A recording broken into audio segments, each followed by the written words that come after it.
اللي ما جربش قبل كده العزيزيه فهي من اجمل الحلويات الشرقيه، خصوصا لما تاكلوها من مكان حلو ومضمون وعامله باحترافيه. النهارده هعملها معاكم بكل اسرارها وطريقتي الخاصه اللي هتخليكم تاكلوا حته عزيزيه بقوام ولون وسكر مظبوطين على الشعره وبتدوب دوبان في البق، فمتاكده لو جربتوها مش هتبطلوا ابدا تعملوها. في الحله بتاعتي هضيف كوبايه الا ربع من المكرونه، اي نوع مكرونه متوفر عندنا، وهغطيها كده بشويه حلوين من الميه، يعني كوبايه ونص تقريبا، ومعلقه كبيره من السكر، وهرفعها على النار تتسلق لحد ما تشرب ميتها كلها وتتهري. يعني انا عايزه المكرونه تبقى معجنه شويه زي ما بنقول. ولو عندي نوع مكرونه لقيتها وهي بتتسلق بتنفش قوي كده ومش كويسه ومش هستخدمها، اقدر استخدمها في الوصفه. في الوصفه كلها هستخدم لتر ونص من الحليب. هاخد نص الكميه دلوقتي في الخلاط بتاعي وهضيف عليه المكرونه اللي احنا لسه سلقينها من غير ما اغسلها ولا اصفيها.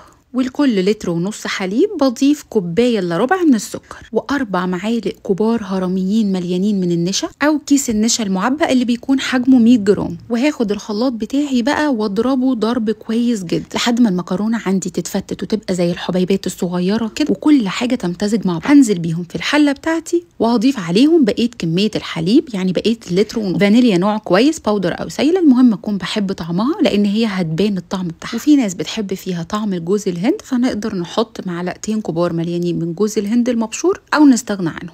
انا ما ضفتش في العزيزيه بتاعتي، ورفعت كل ده على النار مع التقليب المستمر لحد ما تبدا تبقبق وتغلي بالشكل ده. هطفي النار عندي خالص. هضيف بقى معلقتين كبار حلوين كده من القشطه او وش اللبن، يعني اي نوع قشطه متوفر عندي، وهقلبهم لحد ما يدوبوا واوصل للقوام الكريمي اللي انتوا شايفينه. ويفضل قبل ما ابتدي في الوصفه اكون محضره الصينيه بتاعتي، بمسحها بمسحه سمنه بلدي حلوه كده يكون طعمها حلو، وانزل بالخليط الكريمي بتاع العزيزيه عندي بالشكل ده، وهسيبها في درجة حرارة الغرفة لحد ما تمسك نفسها وتعمل قشرة وطبقة على الوش بالطريقة دي. يعني لما احط صباعي كده ما تكونش بتلزق في ايدي. في الوقت ده هكون محضرة معلقة سمنة بلدي وادهن دهنة بسيطة على الوش. انا مسيحاها عشان اعرف ادهنها واوزعها كويس على وش الصينية. في ناس بتضيف مع معلقة السمنة البلدي دي معلقة عسل ابيض، لكن انا النهاردة هضيف مكون هينقل الطعم في حتة تانية خالص. بعد ما هخلص توزيع السمنة بتاعتي على الوش كلها هبتدي اضيف رشة من السكر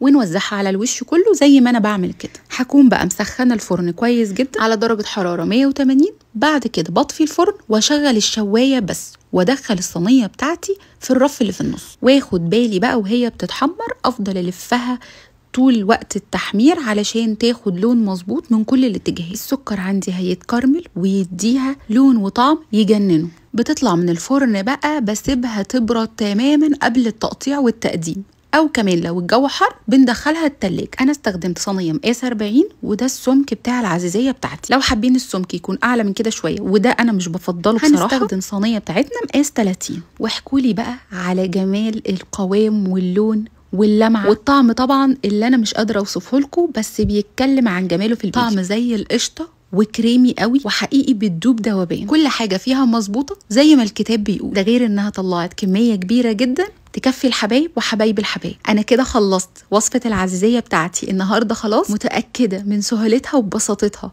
وحلاوتها وقد ايه فتحت نفسكم عليها. هتقوموا تجربوها، وما تنسونيش من دعوه حلوه من قلبكم وتعملوا لي لايك وشير للفيديو لو استفدتم مني. الف هنا وعافيه على قلبكم وقلب ولادكم مقدما، ومع الف سلامه.